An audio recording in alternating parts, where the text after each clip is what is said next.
This is a Ghetto Geek establishment. Ghetto Geeks, stand up.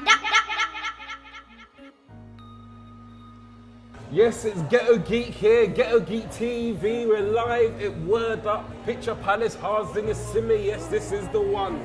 And oh, this is a big feature right now here. We've got Zohab, the absolutely amazing Australian slam champion, international touring poet, workshop extraordinaire. Welcome to Word Up. How are you doing? I'm doing good, Tommy. I should carry you around places. You can introduce me everywhere, bro. Imagine a world where people are not categorized by skin tone, religion, gender, or size. Imagine a world viewed through the innocence of a child's eyes. Imagine no sorrow when a soul dies, for a soul flies after closed eyes. We trying to live our lives in New York minutes, because we be pushing our lives to new world limits and new world orders, while the old world still busy burying daughters.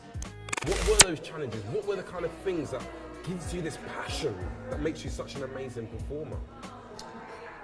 The reason I think it resonates with people when I'm up on stage is because I believe what I'm saying, you know? I genuinely have passion for what I'm saying, and I believe that we need to plant seeds into people's minds, right? The world's a messed up place right now, and if you want to make some change in it, if you want to sleep at night, that's how I do it, right?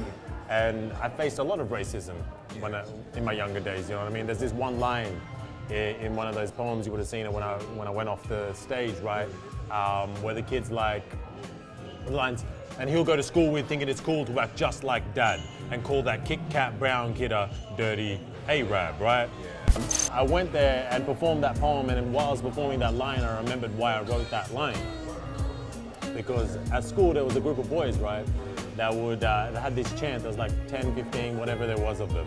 And every time they saw me at recess, lunchtime, down the hall, they would be like, dirty Arab, dirty Arab, again and again and again and again in unison, right? That would be great in a choir, but they'll pretty messed up there, right?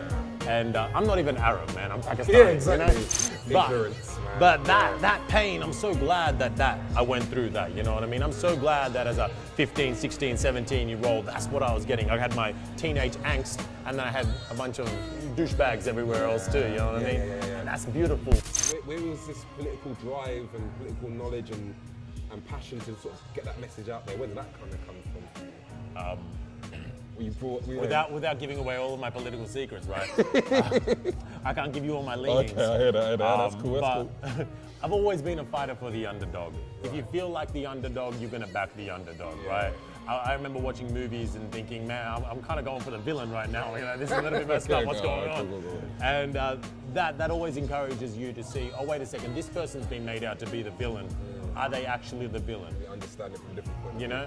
I think it's important to always see it from both sides. Whenever I approach a conversation, I come with this idea that maybe everything that I've ever learned has been absolutely wrong, absolutely incorrect. It's your responsibility, and it's your responsibility to teach me and allow me to learn from a different perspective, as it's my responsibility to help your learning as well. Okay. And the more I read, the more I learn, the more I understand of this world. But you know, there's so much more to learn. In what other ways beyond barking can you deal with hate eyes, and what is hate eyes? You've been watching my interviews, huh? Big up Nardwar, Nardwar the Cuban serviette.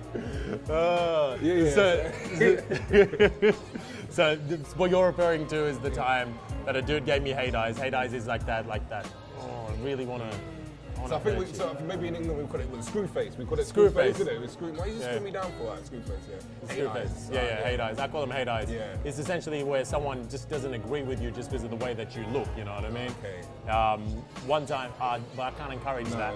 No. But yeah, so I've done a few things. That's why I loaded the questions in addition to the barking, what other ways can we deal with hate eyes? Addition to the barking, to like calling someone out right there and then, which I think you should always do as long as it's safe. Yeah. As long as it's safe, as long as you and the people around you are safe, you should always call out racism, always call out bigotry wherever you see it. Other than that, get involved with a group. Get involved with I don't know I'm sure you have it in London. I'm sure you're ahead of the game.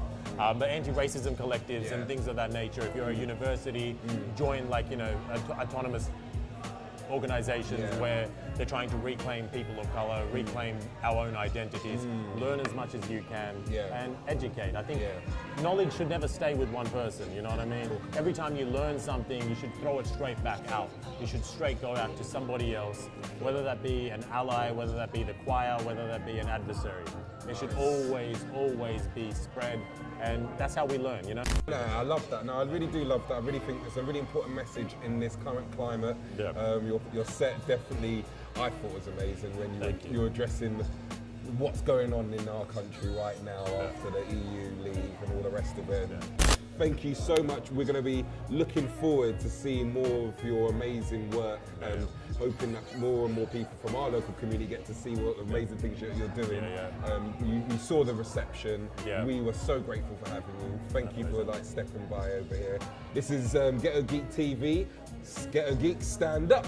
Poem I'm Nobody's Nigger was kind of inspired by several different things. Obviously, following the case of Stephen Lawrence's murder and the injustice and the eventual partial justice that his family got for him, and then You want to rhyme and everything as well? Average. So what were you, MC Desiree as well? Or what? We had a little crew and everything. What's the name? What's the crew's name? It was darker. Oh Darker. No. how is this even happening? This is wicked. No, it's all.